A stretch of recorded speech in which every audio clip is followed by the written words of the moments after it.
Hey, this is Hal Coleman, the Pest Control Marketer, and I want to talk with you for a few minutes about something that I know is going to be near and dear to your heart, okay?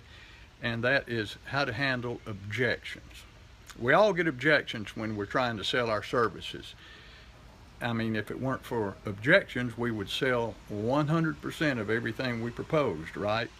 But we don't. We get objections. When somebody says no, they have an objection. So I want to give you a couple of tips on how to deal with objections. These are powerful, and if you will pay attention to these and practice and utilize what I'm going to share with you, it'll help you close a lot more deals. It'll help you turn around a lot of people who otherwise would say no to you. Now, in the pest control business, the most common two objections we get are, I can't afford it, or your price is too high. Now, those are two different things, okay? I can't afford it, or your price is too high.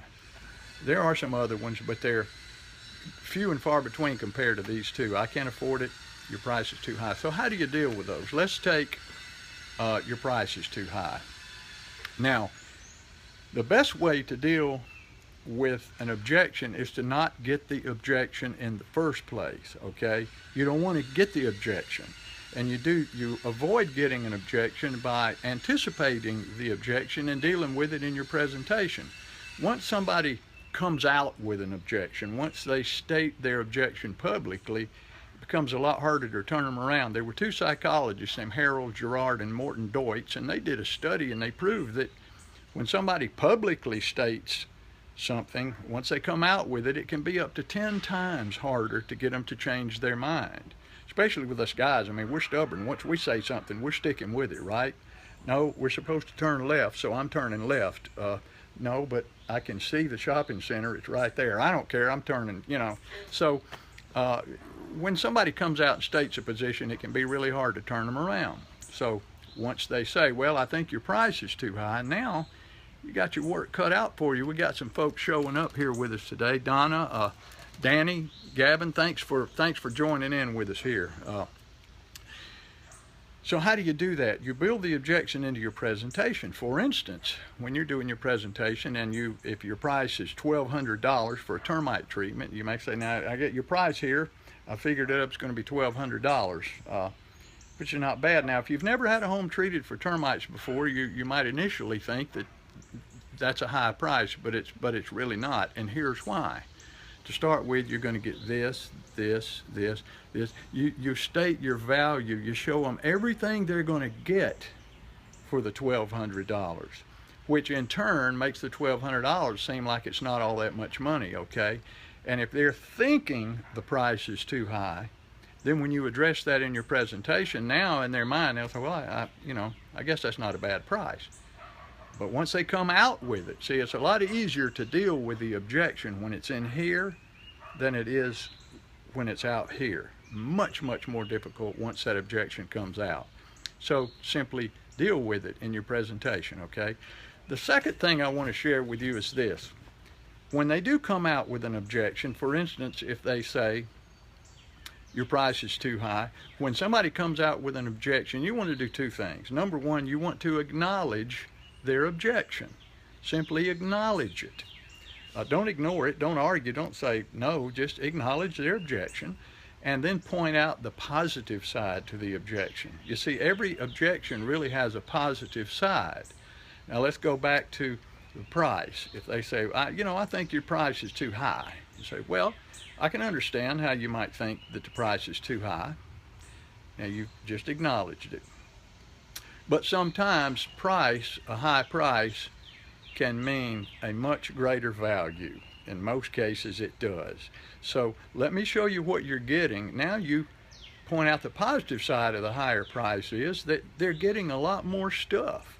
And I hope you're giving them more stuff. You know, you need to be giving them more value than your competition. I'll assure you that in all cases. So I can see how you might think the price is too high, but it's not, and here's why. And then you begin to show them the positive side. Now that's exactly the same thing that you were doing, building it into the presentation. You might have forgotten to build it in there, okay? If somebody says, I can't afford it, I think it's a good price, but I just can't afford it. I just can't afford $1,200. Well, I can understand not being able to afford it, certainly. Certainly identify with that. But what if I was able to make it affordable to you? What if we could make it affordable? Because we can. I can make this affordable for you. So you're pointing out the positive. Yes, you can't afford it. That's the negative. But yes, I can make it affordable. Would it help you if you paid 50% down now and maybe 50% in 30 days? Would that help you? I used to throw that line out, and over half the time people would say, you know, if you could do that for me, I could swing it. I could swing it. That'll close the deal over half the time. And if they say, well, I really just couldn't do that. Well, what if I broke it up into 3 payments? Would that help you? And so you're simply pointing out the positive side. You acknowledge that they think that they can't afford it, and then you point out the positive side. If you'll do those 2 things, beneficial to you. So I hope this is helpful to you, how to deal with objections. You're going to get them, but the more you learn how to deal with them, the more often you'll be able to turn that objection into a close. And you might want to sit around with your team members, your employees, when you have your next meeting, and everybody sit down with a notebook and go around the table. List all the objections you get. What are some objections you've gotten? And you know, you could come up with a turnaround for every objection there is almost. You just have to work on it. You have to work on it like you do anything that's worth doing. So I hope this was helpful to you. We got more folks joining us here. Rick, Matt, David. Thank y'all for taking the time to join me here on Facebook, here in Pest Control Marketing Gold. If you have an issue with this or any other issue in your business that you're struggling with, something that's holding you back, you've hit a wall, you can't move forward, you can't break through, you're just stuck in your business, give me a call. I'd be happy to chat with you and we come up with some ways to break you through that wall. I'd love to just talk with you and see if I can help you. 770-993-0004. I'm here in my office. This is my outdoor office. Let me turn the camera around here. And you see, this is my outdoor porch. There's my hot tub over there. And we swing all the way around this way. And you'll see there's my barbecue grill over there. And I'm sitting here under my ceiling fan because it's about 90 degrees out here right now. But I enjoy it. This is my creative spot. So thanks again for hanging out and joining us. I hope it was helpful. If you got a question or something you're struggling with, I hope you give me a call. Thanks a lot and have a great day.